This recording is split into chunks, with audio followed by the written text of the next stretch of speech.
Olá, tudo bem? Bem-vindo a mais um podcast Karina Rebelo.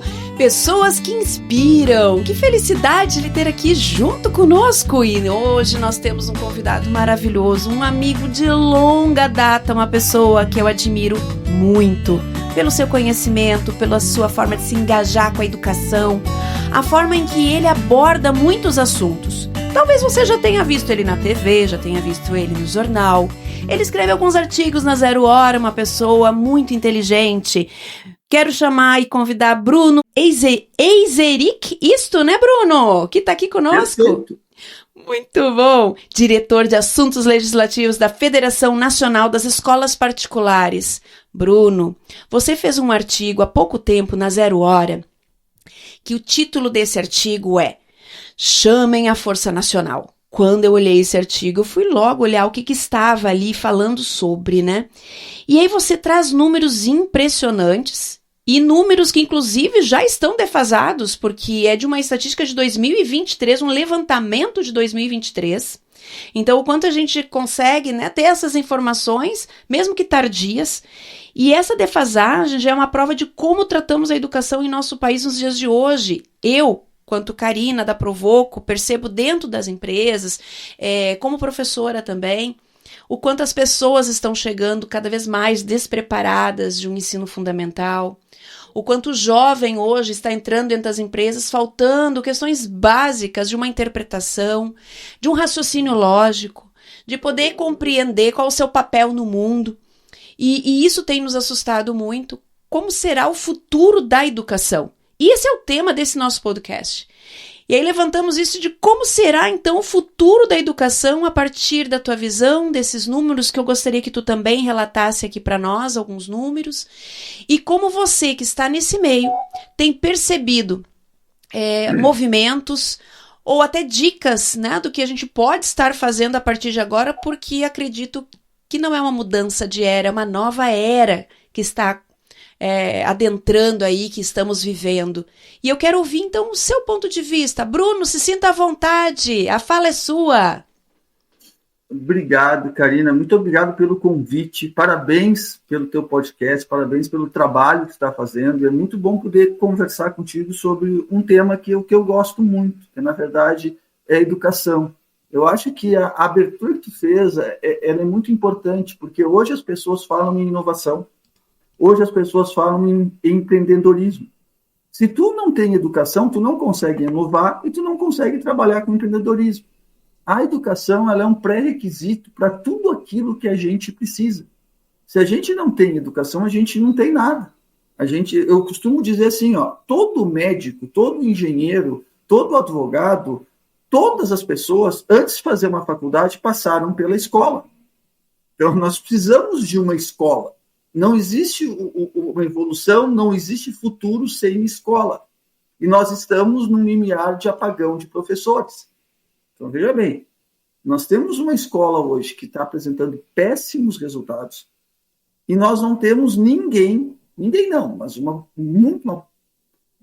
pouquíssimas pessoas, e normalmente quem quer ser professor hoje vem oriundo da escola pública, onde teve uma formação muito defasada, para ser professor. Então, nós estamos vivendo um momento na nossa sociedade que nós temos que, uma vez por todas, e claro, eu estou falando de Brasil, eu tive recentemente na Estônia, que é a melhor educação do Ocidente, e lá os melhores alunos que terminam o ensino médio deles são levados para ser professores.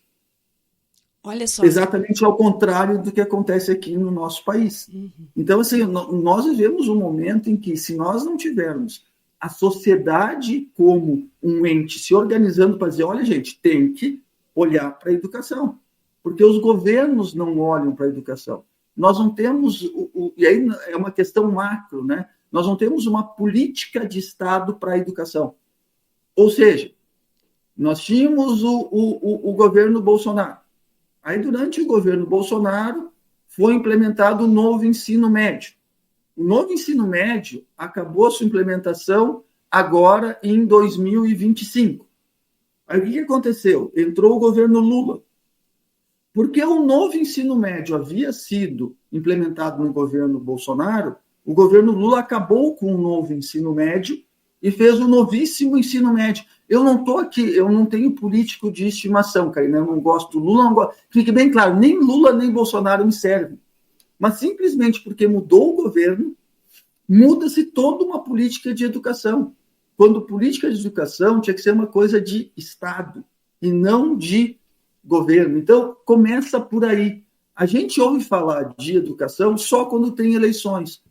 Qual o governo, e nós já temos um pouco de experiência, para não usar um termo diferente, qual o governo que a gente viu até hoje no nosso país que investiu em educação? E eu estou falando a nível municipal, estadual e federal. Pela primeira vez no Rio Grande do Sul, nós tivemos um governador reeleito e uma secretária que está tendo 8 anos para fazer um trabalho. Bom, o trabalho que a Raquel está fazendo é bom? Acho que é bom, mas o resultado do trabalho da Raquel, ele vai aparecer daqui a 10, 15 anos. O investimento em educação, ele não traz retorno imediato, né? E nós temos dados no Brasil que são alarmantes. O primeiro deles, e que para mim é o mais preocupante, que não está nesse último artigo que eu escrevi, ele fala sobre alfabetização.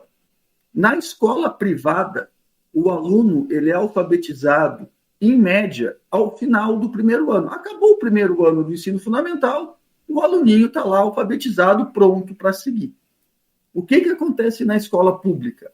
Na escola pública, em média, o aluno ele é alfabetizado ao final do 4º ano do ensino fundamental. E o que acontece quando chega no 5º ano?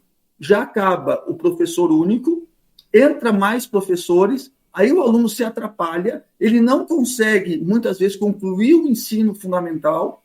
Quando conclui o ensino fundamental, não vai para o ensino médio, e aí esse aluno jamais vai chegar no ensino técnico ou no ensino superior. Então, o problema nosso com a educação começa com a alfabetização. Enquanto nós não alfabetizarmos, não existe uma idade certa, mas existe uma idade razoável, né? Ao final do primeiro ano, até, quem sabe, durante o 2º ano. Então, o problema da educação ele começa lá na educação infantil. Aí agora nós tivemos, isso foi a questão de 15, 20 dias atrás, uma nova regulamentação para ensino superior, né, que escolheram que agora o vilão de tudo é o EAD. Eu costumo dizer que nem toda instituição de ensino presencial é boa e nem toda instituição de ensino presencial em EAD é ruim.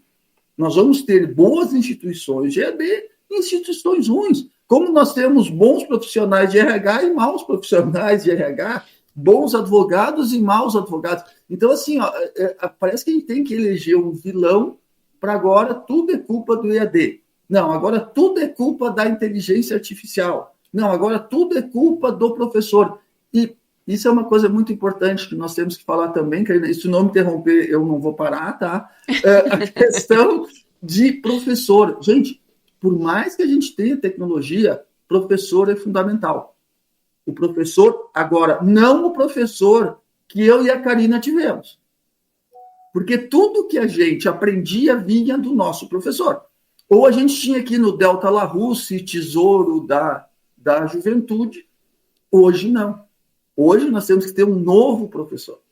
O professor não é o detentor do conhecimento, claro. Aproveitando o gancho e colando nessa tua fala, eu acho que tu fez uma reflexão muito, muito profunda, porque hoje vivemos um mundo em que não tem como comparar com o passado. São outras realidades, outras informações, são outras formas de buscar o conhecimento, acessar o conhecimento. Na nossa época era o analógico, hoje nós temos o digital, nós temos a inteligência artificial, nós temos muitos caminhos. A educação, ela ainda está, no meu ponto de vista, Bruno, na minha simplicidade do entender, lá ainda está muito moldada como sempre foi. E nós estamos num mundo em que aquele modelo, ele não casa mais, ele não consegue mais ter a aderência e conectar o interesse da própria pessoa, porque as pessoas também estão vindo num mundo diferente. O jovem hoje, ele se conecta diferente do que era na nossa época. Ele tem necessidade de estímulos diferentes. E como você trouxe de forma muito rica, o professor hoje em sala de aula, ele tem que estar tão conectado com o meio, e eu acredito muito na andragogia, que é algo que nós, né, já estudamos juntos, inclusive como colegas, o quanto lá na andragogia a gente começa a aprender a partir do conhecimento do próprio adulto, trazer esse conhecimento, valorar esse conhecimento e dele poder gerar reflexões que possam realmente trazer as potencialidades humanas, né, seja no indivíduo, seja no coletivo, e tendo uma intenção muito clara para onde levar. Só que como fazer isto? Se o professor vem sendo moldado ainda no modelo antigo, ele muitas vezes já nasceu nessa geração, então ele também está em conflito. Temos um governo, né, num geral, que não olha para esse viés, e acaba só mudando o formato da educação, mas só para dar nomes diferentes e dizer que é de uma plataforma de governo ou de outra, né? E isso está gerando hoje um colapso. Eu estou vendo na ponta um grande colapso de adolescentes entrando em depressão muito mais cedo e perdendo interesse muito mais cedo, havendo movimentos dizendo que não precisa mais ter faculdade, que não precisa mais ter estudo, porque hoje tu busca de outras formas. Um colapso onde o professor cada vez mais ele está desvalorizado e pessoas não querendo mais ser professores. A gente vai ter um apagão logo daqui a uns anos que vai faltar de professores para matemática, para português, que não vão existir. Então a gente está vivendo um momento que está nos demonstrando ali na frente que vai piorar. E as empresas que precisam de pessoas qualificadas, instituições, hospitais, pesquisa para continuar investindo, inclusive na própria tecnologia, daqui a pouco também vai ter essa falta de pessoas qualificadas, que vão ser mais rasas, muito rasas. Né? E aí, quando tu falou ali de EAD, a gente buscar o culpado, nas minhas 12 formações de MBA, eu fiz muitos ali em EAD, online, ao vivo. Eu tive péssimas experiências e eu tive maravilhosas experiências que me surpreenderam e me encantaram. Então, não é colocar tudo numa vala comum, também é um momento. E aí eu vou trazer um pouquinho de um artigo que eu escrevi há pouco tempo, que eu vou colocar na Provoco e dentro do próprio site, que nós temos que aprender a desenvolver uma habilidade que está vindo muito forte, que é a habilidade de ser um curador. A gente vai ter que ter essa habilidade da curadoria, porque tem tanta informação. Hoje o mundo está trazendo tantos vieses, inclusive políticos e mentais, polaridades, né? E criando muitas discussões aí, que a gente vai ter que ser um curador. Não simplesmente embarcar no primeiro trem e ver o que vai acontecer lá na frente, mas sim entender o retorno que isso vai dar. Mas enfim, ao meio de toda essa contextualização, a todo esse caos aí que de certa forma, né, eu também fui trazendo e você também foi trazendo dessas mudanças e dessas divergências que estão se apresentando. Como que a gente vem olhando assim, tem movimentos diferenciados, existem conduções diferentes.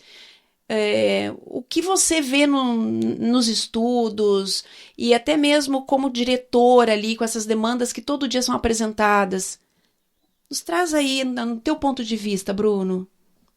Deixa eu te dizer, em primeiro lugar, Karina, eu sou um otimista, tá? Apesar de todo esse quadro que a gente está pintando, quer dizer que eu sou um otimista, mas eu não posso deixar de ser realista, a gente tem que trabalhar com a realidade. E ser uma pessoa que inspira é também ser realista, né? Uma pessoa que inspira tem que ser também realista. Fundamental. E olha só, eu colando com essa tua frase, né, existe uma coisa que as pessoas falam, e eu acho que elas não estão completamente erradas, né? Que nós temos uma escola do século XIX, um professor do século XX e um aluno do século XXI. É óbvio que não vai dar certo. Não vai dar certo. Né? Não faz sentido hoje, Karina, tu ter um aluno sentado atrás do outro olhando a nuca do colega. Gente, por que na educação infantil os alunos sentam em roda e quando chega lá no ensino fundamental, eles vão para uma classe um atrás do outro e no ensino médio também? E por que não mantém a mesma rodinha que tem lá na educação infantil nas séries iniciais? É simples. É um modelo de educação ultrapassado. A mesma coisa que tu falaste sobre o professor. O professor não é a fonte do conhecimento. O professor é o curador de tudo que está por aí. O professor ele vai mostrar o caminho para o aluno. O que a gente trabalha muito hoje? Trabalha muito com metodologias ativas. O que são as metodologias ativas? É tirar o centro da aprendizagem do professor como fonte e passar para o aluno.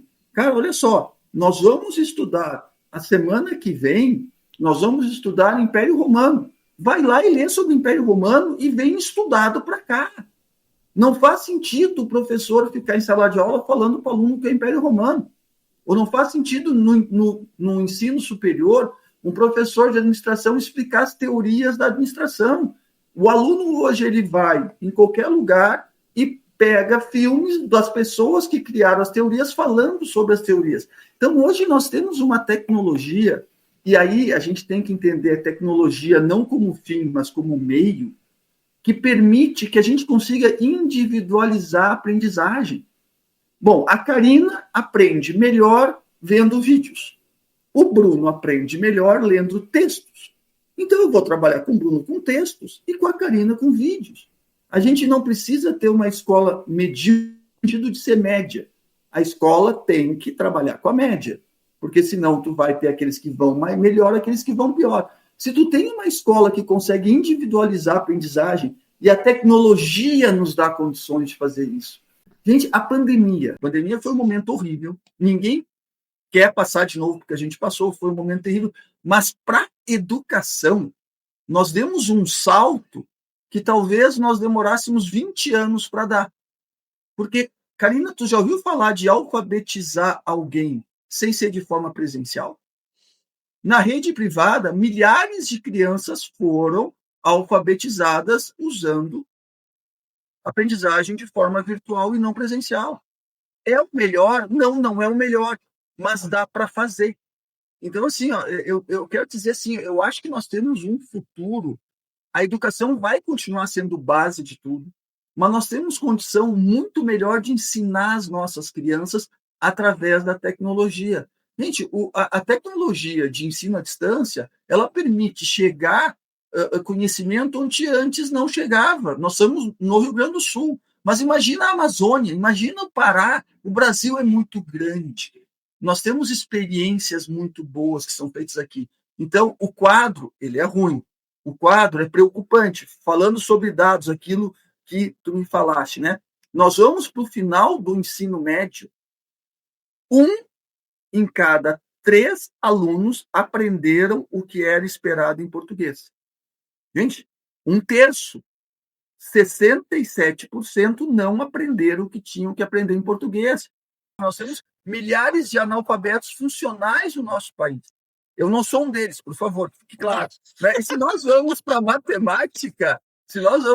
matemática, 5 em cada 100 alunos aprenderam o que era esperado em matemática. Eu estava falando com uma reitora amiga minha, que ela disse, Bruno, meus amigos, os meus alunos de engenharia não conseguem escrever um trabalho de conclusão, um TCC.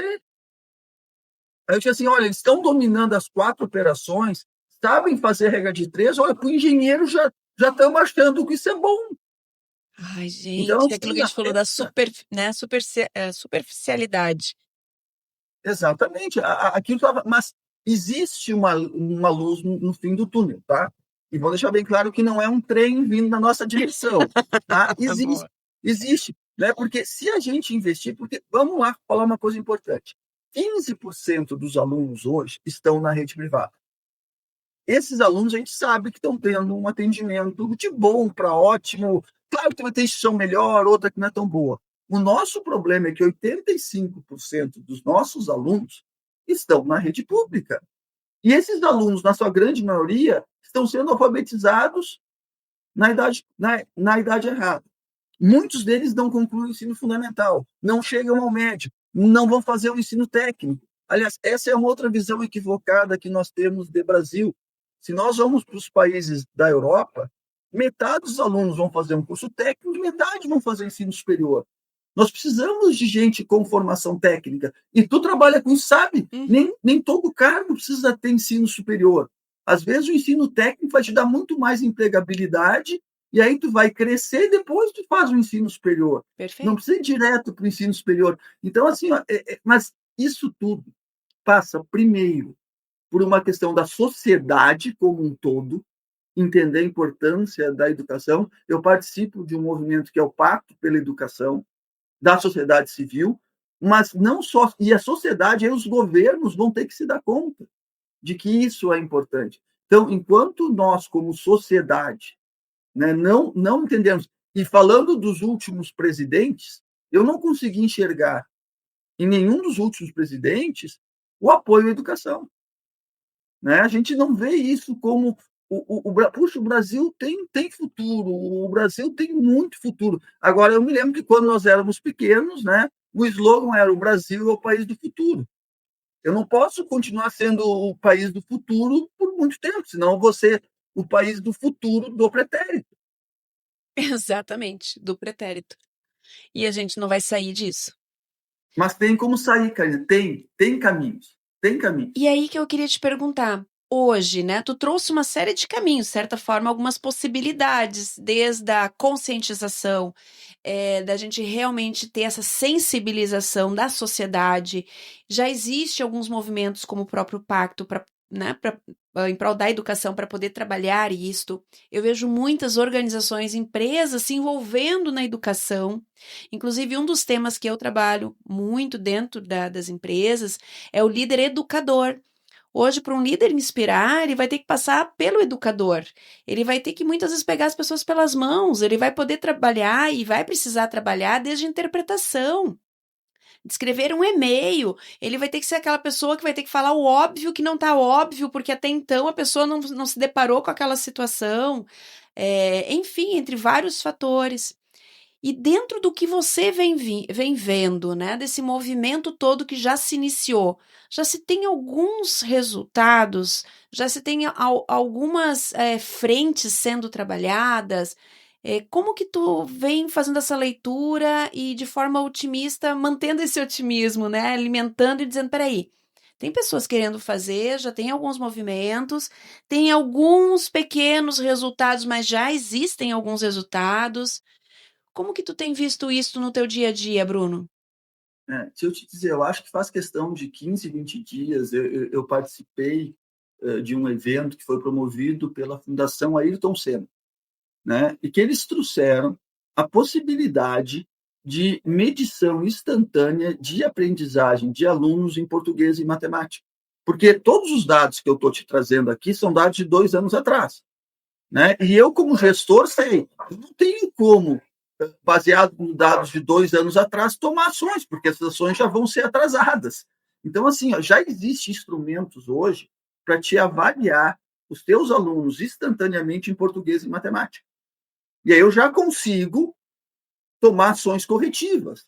Né? Então, hoje, é aquilo que eu te disse antes. Nós temos tecnologias na nossa mão. Né? E uma coisa assustadora, eu estava conversando com uma especialista em inteligência artificial esses dias, ela me disse o seguinte: Bruno, 80% dos nossos professores usam a IA generativa para produzir suas aulas. E 85% dos alunos usam IA generativa para responder para os professores o que eles querem. Gente, eu não sei onde é que nós vamos parar, mas de qualquer maneira, né? De qualquer maneira, a inteligência artificial está aqui para nos dar, nunca usada como fim, mas como meio. Exato. Tecnologia como meio. Então, assim, se eu consigo medir, né? Primeira coisa, vamos alfabetizar. Existe um programa federal sobre a alfabetização na idade certa. Mas a pergunta é, será que esse programa está conversando com os municípios? Né? E eu, particularmente, acho que toda educação tinha que ser municipalizada. Não faz sentido o governo do Estado, a Secretaria de Educação, ter uma macroestrutura para trabalhar educação lá no município de Cacequi, longe, ou em Antagorda, ou qualquer outro município que seja. Então, vamos municipalizar todas as escolas, porque o prefeito está com o cidadão do lado dele. Ele vai, a escola não está funcionando. Então, assim, vamos lá, podemos municipalizar a educação, é uma coisa legal. A gente investir que o aluno entre na escola. Hoje, esse não é um problema no nosso país, porque antigamente nós tínhamos um problema. Muitas crianças não estavam na escola. Hoje as crianças estão na escola, mas não estão aprendendo. Então, nós vamos resolver agora o segundo problema. Vamos ensinar. Então, assim, claro, tu não vai resolver a curto prazo, né? Hoje a gente brinca que tem aquela geração nem. É aquele pessoal que nem estuda e nem trabalha. Eu não vou dizer que é uma geração perdida, mas se eu tivesse que apostar, eu vou apostar nos que estão entrando na escola agora, né? Mas também tornar a escola assim, ó, a escola não tem que ser agradável para o aluno, mas ela não tem que ser ruim também, né? Eu acho que o novo ensino médio ele era muito legal porque ele deixava quase um terço da carga horária para o aluno poder estudar aquilo que ele gostava. Eu tenho certeza que a Karina, possivelmente, ela gostava talvez mais da parte de história, geografia, português do que de matemática e física. Mas tu fez uma escola que todo mundo fazia tudo igual. Nem na China, onde tem o comunismo, a escola é igual para todos os alunos. No Brasil, era o único lugar que era igual para todo mundo. Então, não fazia sentido. Aí se mudou o ensino médio para não ter mais as caixinhas, para mim não ter mais português, matemática, física, eu podia trabalhar a disciplina junto. Aí agora, no novo ensino médio, voltou as caixinhas. Então, é esses movimentos que atrapalham também. Né? Primeira coisa, vamos alfabetizar na idade certa. Né? Vamos usar a tecnologia a nosso favor. Né? Vamos formar melhor, primeiro de tudo, formar melhor os nossos professores. A pergunta é, será que existe uma disciplina de IA generativa hoje nos nossos cursos de pedagogia? O Brasil Pois é. Claro que não, né? O Brasil é o país que mais forma pedagogos no mundo, mas 95% deles são formados em EAD. Né? Então, as escolas mesmo hoje, quando recebem os seus professores, como as empresas fazem, elas têm que ensinar esse professor a dar aula. Como as empresas precisam ensinar as pessoas a trabalhar. A gente tem que dar um fim nesse ciclo vicioso e criar um ciclo virtuoso. E não é difícil. E eu acho que essa tua última fala é fantástica. Não é difícil, mas requer muita boa vontade, né? Requer muita boa vontade e a gente tem um propósito que é a sociedade e não um propósito político. Que a gente Exatamente. consiga ter uma. E isso é um propósito da sociedade, porque é algo que vai transcender várias gestões de vários, sejam os partidos, sejam quem for, mas ele ser um pacto, né, da nossa nação em realmente poder cuidar desse cidadão para que ele possa trazer, porque economicamente isso vai voltar, vai reverberar, a sociedade vai evoluir, a gente vai crescer, a gente vai ser mais empreendedor, inovador, enfim, os ganhos são incalculáveis. E cada vez mais a gente se dar conta disso, mas a questão é que tudo na vida, infelizmente, tem um jogo de interesses muito mais forte atrás, né, Bruno, que torna isso tudo um pouquinho mais difícil. Mas esses movimentos, eles já estão aí para mostrar que há uma solução. Vejo que estamos num momento, né, que se não tomar nenhuma ação, isso vai colapsar muito rápido ali na frente. Eu acho que tu traz bem isto, né? Existem hoje propostas, existem hoje possibilidades, existem hoje caminhos. A questão é a implementação de tudo isto e realmente ser uma verdade dentro do nosso país. Somos um ser social, nosso cérebro é um cérebro social, já é mais do que comprovado. Mas jogar a culpa tudo que a solução vai ser inteligência artificial ou vai ser o próprio método, não, acho que tu trouxe bem. É preparar esses pedagogos que estão vindo, é preparar essas pessoas que vão ser os conectores desse conhecimento, que vão ser as molas propulsoras para fazer realmente o conhecimento ele exponenciar com e através de pessoas, respeitando como cada uma delas hoje aprende, funciona, desenvolve e entrega. E dentro desse contexto todo, olhando Eu nem olho mais só os números, tá, Bruno? Porque se eu olho os números eu corto os pulsos, eu começo a ficar nervosa. Quando eu vejo aí que metade deles sai no ensino médio sem conhecer, sem, né, fazer interpretação, sem ter conhecimento em matemática e português devidamente. Quando a gente pega alguns números, né, como você trouxe, que 95% dos nossos pedagogos são formados em EAD, e será que dentro dos EADs nós também temos esta questão da inteligência artificial? Como que os municípios acolhem o professor? Porque eu vejo que é tudo concursado, tu faz o concurso, tá lá dentro, tu começa a fazer, e cada um dentro do seu método. Alguns vão ter mais sucesso que outros, alguns estão ali só por uma opção, realmente assim, de sobrevivência, e não como uma missão, uma intenção de doar, de desenvolver, de se preocupar com o outro. Então, eu te confesso que eu estou tentando fazer a minha parte dentro da Provoco, junto com as empresas, junto com as lideranças, no que a gente consegue ir acolhendo com trabalhos com jovens, menores aprendizes, desenvolvendo, inclusive, talentos, né? Que ali estavam pessoas que estavam desacreditadas e só por a gente conseguir ver que todo mundo, de alguma forma, tem suas potencialidades, a gente conseguiu desenvolver e salvar, né? Quando muitos estavam excluindo. Eu te devolvo agora para a gente pensar agora nessas soluções para frente. O que, dentro de tudo isso que você trouxe, o que já está sendo implementado? O que hoje a gente já tem como frentes? E, ao mesmo tempo, o que o Bruno, né, nessa posição que ele está hoje, ele já percebe aí que a gente, quanto país, vai precisar trabalhar, ou quanto o empresariado está também envolvido. Eu queria te ouvir agora também nessas questões, como eu vou trazer o otimismo, né? Para a gente ser mais otimista e acreditar e a gente não cruzar os braços e achar que vai ser assim mesmo. Perfeito. Ó, primeira coisa, assim, ó, nós estamos aqui num podcast que não é sobre educação. Estamos falando sobre educação. Também é sobre educação, Karina, mas não é o principal fim do teu podcast. Sim. Então, o simples fato de nós estarmos discutindo educação no teu podcast já demonstra que educação é um tema importante. Então, assim, isso já é legal, já é ótimo. Quanto mais nós falarmos sobre educação, melhor. Né? Deixa eu pegar o exemplo. Eu falei sobre a Estônia.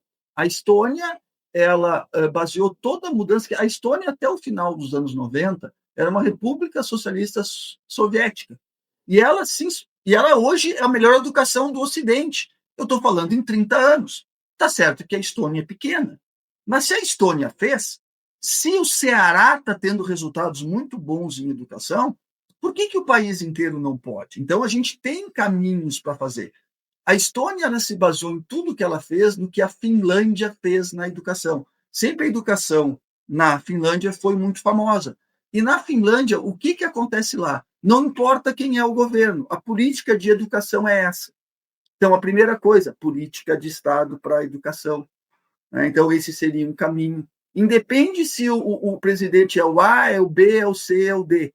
Independe se o governador é o Joãozinho, a Mariazinha ou quem quer que seja.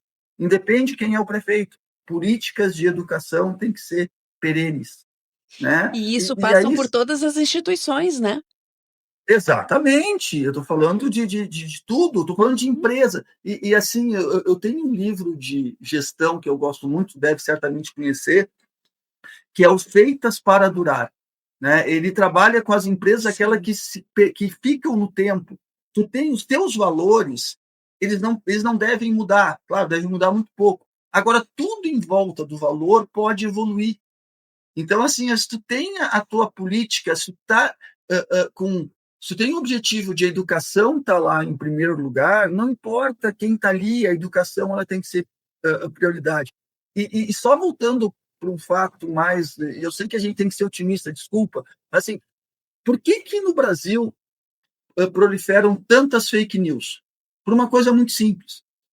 Foi feita a prova do PISA, que é feita entre jovens de 15 anos, não importa a série que eles estão, e no Brasil, 70% dos nossos jovens não conseguem diferenciar o que é fato do que é opinião. Então, é muito simples. Se as pessoas não conseguem diferenciar o que é fato de opinião, as fake news vão proliferar no nosso país. Então, tudo remete para a educação. E aí a gente faz aquela pergunta também: o quanto interessam para os governos qualquer governo que eu esteja falando, de que a população saiba, de que a população entenda o que está acontecendo. O Então, que é o nosso país fato, o que é a opinião. o que é o fato, o que é a opinião. Então, assim, é por isso que eu acho que, muito mais do que governos, nós dependemos da sociedade civil. E aqui eu quero te parabenizar por estar abrindo espaço para a gente falar sobre educação. Né? Nós Obrigada. precisamos ocupar esses espaços. Né? E, cara, dizer, olha, gente, do jeito que está, a gente tem instrumentos, a gente quer, e a sociedade precisa.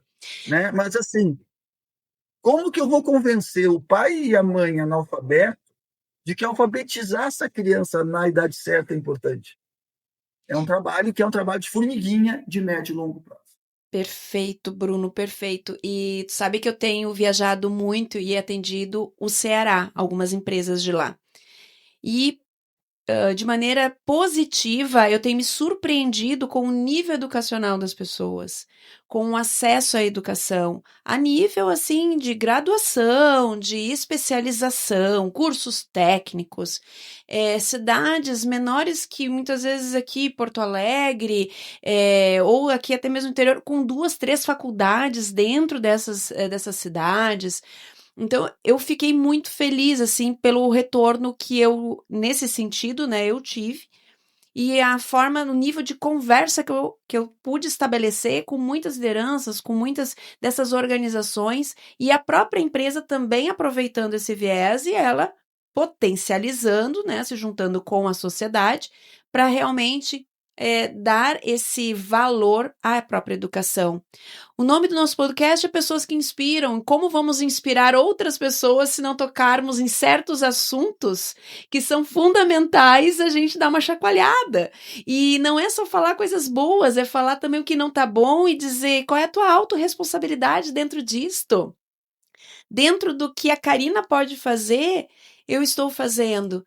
E eu sei que o Bruno se movimenta muito, eu tenho acompanhado, né? Inclusive as formas que tu tem trazido para gerar reflexão, mostrando caminhos, desde a época da Monteiro Lobato, quando eu pude ser professora lá e você era o meu reitor. Eu tenho uma grande saudade e paixão daquela época e poder sentir esse amor pela própria educação. São pessoas que realmente inspiram. São pessoas que mostram que tem sim pensadores, tem pessoas se movimentando de alguma forma para não deixar morrer esses assuntos e para serem vozes a serem ouvidas. E que esse podcast possa chegar em vários lugares, assim como eu sei que você também está fazendo, como outras pessoas estão fazendo. Até quem está nos ouvindo aqui, siga o Bruno. O Bruno traz muitos assuntos relevantes, que vai fazendo também a contribuição para uma sociedade muito mais crítica, uma sociedade muito mais que faça essa curadoria, né? Que consiga analisar fatos e opiniões. Eu acho que só essa tua fala já vai ficar reverberando, vai ficar aqui latente dentro dos nossos cérebros, o meu com certeza. E eu tenho a filha de 15 anos, vai fazer 16 agora, já vai ser uma questão que eu acho que é um tema que eu vou levar para casa para poder já avaliar isto. Não, a gente fica preocupado, eu me preocupo com as minhas netas hoje, né? Eu me preocupo já não mais com os meus filhos, graças a Deus todos formados, né? E no mercado, mas eu fico pensando nas minhas netas, né? O que nós estamos preparando para elas, né? E falando diretamente para o empresário, o que aumenta mais a produtividade de uma empresa do que um colaborador qualificado? Não tem nada. Gente, se nós qualificarmos, todo mundo ganha. É uma relação ganha-ganha. O investimento em educação é um investimento que traz retorno. É muito simples, mas às vezes as pessoas, não sei se não querem, ou se têm dificuldade, ou se têm medo. E tem aí Porque muitas vezes é Desculpa, difícil Bruno. mudar. E tem muitas vezes as visões do passado. Ah, vou investir, mas vai sair daqui, vai para outro lugar. Eu tenho um diretor de uma empresa que eu tenho assim, uma grande admiração por ele, um CEO, que ele diz o seguinte: Karina, vamos qualificar o máximo que a gente conseguir essas pessoas, porque se de 10, 8 se sobressaírem, 5 se sobressaírem, já são 5 que vão estar entregando e a sua vida vai estar muito melhor lá fora, porque a gente tem uma responsabilidade social de um indivíduo sadio, produzindo de forma sadia, e a gente tendo alguém para pensar junto conosco para poder evoluir e crescer. E aqueles que a gente não conseguir desenvolver, que vão sair, ou mesmo esses bons que forem para outro, ou uma concorrência, vão para o mercado, com certeza eu estou contribuindo para uma sociedade que ela vai elevar o seu nível, que ela vai erguer o seu bastão, e essas pessoas podem estar voltando para uma empresa muito mais qualificadas, o círculo virtuoso. Agora, se eu tiver uma visão mesquinha, né, de olhar só o meu, de que nem antigamente, né, se fazia, por que eu vou investir se vem outro e tira? Vou fazer lá um contrato que ele não pode sair da minha empresa por 2, 3 anos, a pessoa tá fazendo meio por obrigação. Tu não tá fazendo um ciclo virtuoso, tu tá fazendo um ciclo que vai cada vez mais degradar a tua própria cultura, o teu próprio processo, né? E as pessoas não vão se entregar e engajar, elas só estão envolvidas porque ali só está um benefício que para ela tem um interesse, mas não de poder realmente fazer ela querer reverberar, trazer de volta com o sentido de pertencer a esse local. Então eu acho que tem muitos movimentos, tem muitas pessoas querendo inspirar, e que bom poder mostrar que a gente está numa vertente positiva. Eu tenho visto muito isso, Bruno, tanto aqui quanto no Nordeste, com as minhas viagens que eu tenho feito, eu tenho sentido, tenho auxiliado e tenho aprendido muito. Então, para a gente poder ir fechar esse nosso podcast, eu gostaria de ficar mais uma hora aqui, porque, nossa, tem muito assunto, tem uma pessoa encantadora, fantástica, eu estava morrendo de saudade de conversar contigo. Como é que a gente pode fazer um fechamento para quem está nos ouvindo agora nesse momento? Puxa, acho que depois de tudo que falou, fica difícil fazer um fechamento, mas vamos lá, né? Que a gente possa inspirar as pessoas que educação é a prioridade. E se educação não for a prioridade, nós não vamos inovar, nós não vamos empreender, nós não vamos crescer. Então, é assim, ó, que as pessoas possam enxergar, olhem quanto elas estão trabalhando, quanto elas estão colaborando para que a gente possa ter uma educação que realmente forme os nossos jovens e que a gente seja uma sociedade. Quanto mais educação nós tivermos na nossa sociedade, aqui é importante falar sobre família rapidamente, Karina, família. E aqui eu estou falando, não importa se a família é com 2 mães, com 2 pais ou com 3, mas a família, os valores que a gente tem que ter. Infelizmente, a escola hoje ela acaba tendo que, em vez de ensinar, ela acaba tendo que passar valores, mas isso é um outro podcast que a gente pode fazer. Mas assim, ó, acima de tudo, que a gente possa inspirar as pessoas que sem educação a gente não vai para lugar nenhum. Muito obrigada, Bruno, de coração. Quero te agradecer assim profundamente, porque eu sei que foi um ajuste de agenda daqui e dali para poder estarmos juntos e entregar esse material com conteúdo, com qualidade, com reflexão e mostrar que vale a pena inspirar, né? Se inspirar com esses movimentos, ver que existe no mundo uma série de ideias, de possibilidades. Não é complicado, tudo é uma questão de ponto de vista, realmente ter a intenção atrelado e não ver aquilo como uma tarefa. Não é uma tarefa, é uma responsabilidade. Então, Bruno, muito obrigada. E encerro aqui o nosso podcast, mais uma grande entrevista com uma pessoa fantástica. Bruno esteve aqui falando sobre educação, o futuro da educação. Nos vemos então no nosso próximo podcast. Fique com Deus e um grande abraço!